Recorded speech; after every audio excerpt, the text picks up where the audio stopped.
तो एक बार फिर आपको बिहार से जुड़ी खबर की जानकारी दे देते हैं, क्योंकि राहुल गांधी का दौरा जहां बिहार में होने की बात सामने आई, तो अब इस पर राजनीति भी खूब हो रही है।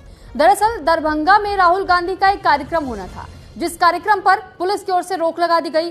पुलिस का यह कहना है कि इस कार्यक्रम को अनुमति ही नहीं दी गई, तो फिर कार्यक्रम की व्यवस्था कैसे हुई।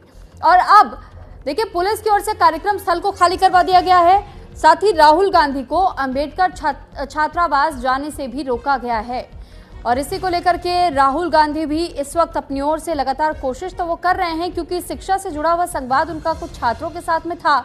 लेकिन इस वक्त जब पुलिस की ओर से कार्रवाई करते हुए उन्हें रोका गया है, तो अब देखना होगा कि अभी इस पर बिहार में और कितनी राजनीति होती है।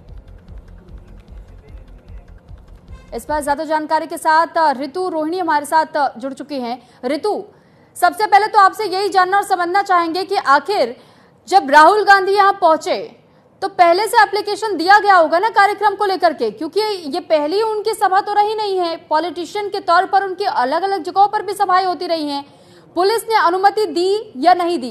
क्या राहुल गांधी या उनसे जुड़े हुए किसी भी कार्यकर्ता को पता नहीं था, जानकारी नहीं थी? क्यों रोक लगाई गई?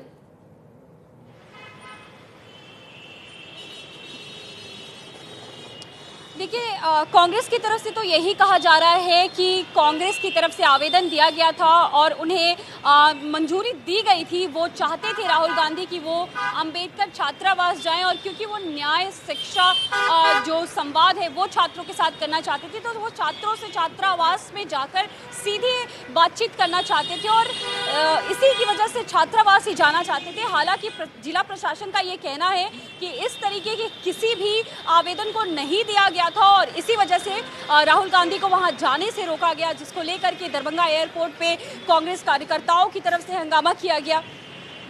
हेलो, बिल्कुल ऋतु, आपकी आवाज मिल रही है। साथ ही हम आपसे ये भी जानना चाहेंगे, क्योंकि ये पहला मौका ऐसा नहीं है, इससे पहले भी तो बिहार जा चुके हैं राहुल गांधी, और एक और जब उन्हें अगर ये क्लियर किया गया था कि अनुमति दी गई है, तो आखिर अब ये कंफ्यूजन कहाँ शुरू हो रहा है? क्यों रोका जा रहा है? क्या कोई ऐसा भी कोई व्यक्ति है या फिर किसी राजनीतिक पार्टी का इतना प्रभाव जिस वजह से ये जानबूझ करके कार्यक्रम रोकने का प्रयास किया जा रहा है? क्योंकि कांग्रेस तो अब यही आरोप लगा रही है कि हमें रोका जा रहा है, जबरन रोका जा रहा है।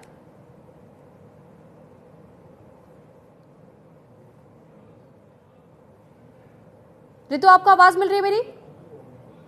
ठीक है, हमारा संपर्क फिलहाल ऋतु से नहीं हो पा रहा है, लेकिन देखिए ऋतु भी जैसे ये जानकारी दे रही थी कि कांग्रेस को ये बताया गया था कि उनकी अनुमति को अप्रूव कर दिया गया है। जो उन्होंने अपील दी थी, जो एप्लीकेशन लिखी थी, उस एप्लीकेशन पे उन्हें अनुमति दे दी गई है। लेकिन इसके बाद भी अब ऐसे खबरें सामने आ रही कि किसी चीज को लेकर या तो कंफ्यूजन हुआ है, या फिर कांग्रेस की ओर से जिसने ये मैसेज पास ऑन किया है उस व्यक्ति की ओर से गलत मैसेज दिया गया है, क्योंकि पुलिस का ये कहना है कि ये हमारी ओर से अनुमति नहीं दी गई थी। एक बार फिर से ऋतु रोहिणी का रुख कर लेते हैं। ऋतु, बिहार विधानसभा चुनाव में बहुत ज्यादा समय बचा नहीं है। हर पार्टी ये कोशिश कर रही है कि अपनी पकड़ कितनी मजबूत वो बिहार में कर सके। ऐसे में जब कांग्रेस भी अपनी पकड़ मजबूत करने की बात हो या शिक्षा से जुड़ा संवाद वो करना चाह रही थी, तो इसमें गलत क्या था इस तरीके से? क्योंकि कांग्रेस का तो ये कहना है कि हमें जानबूझ के रोका जा रहा है, तो कौन रोक रहा है?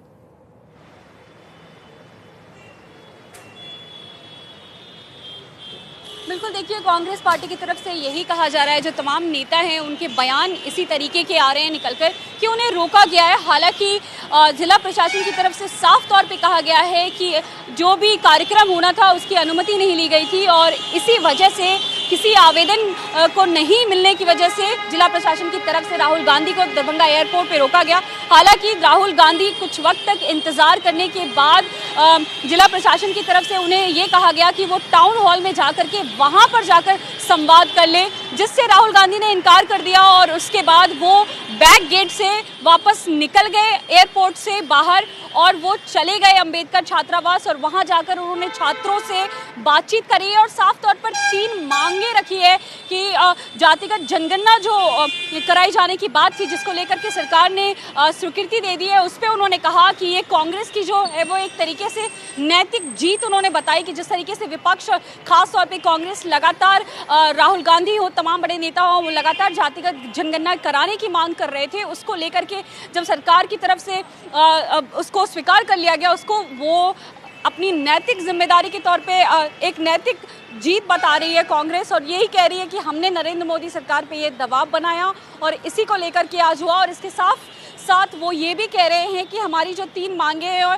उसमें सबसे प्रमुख जो उन्होंने बात करी वो ये करी कि निजी संस्थानों में भी दलितों को आरक्षण दिया जाए और इसको लेकर के बातचीत की। इसके अलावा उन्होंने छात्रों से ये भी कहा कि क्योंकि यहाँ पे सरकार हर बार हर तरीके से जब भी छात्र किसी भी तरीके का कोई आंदोलन करते हैं, चाहे जैसे बीते दिनों की हम बात करें तो जो प्रश्न पत्र लीक मामला निकलकर सामने आया था, उस दौरान भी छात्रों ने सड़क पर निकलकर आकर आंदोलन किया था। उस दौरान भी पुलिस प्रशासन का, सरकार का जिस तरीके का रवैया रहा, ठीक है, आप नजर बनाए रखिएगा। फिलहाल के लिए बहुत धन्यवाद आपका तमाम जानकारी हम तक पहुंचाने के लिए।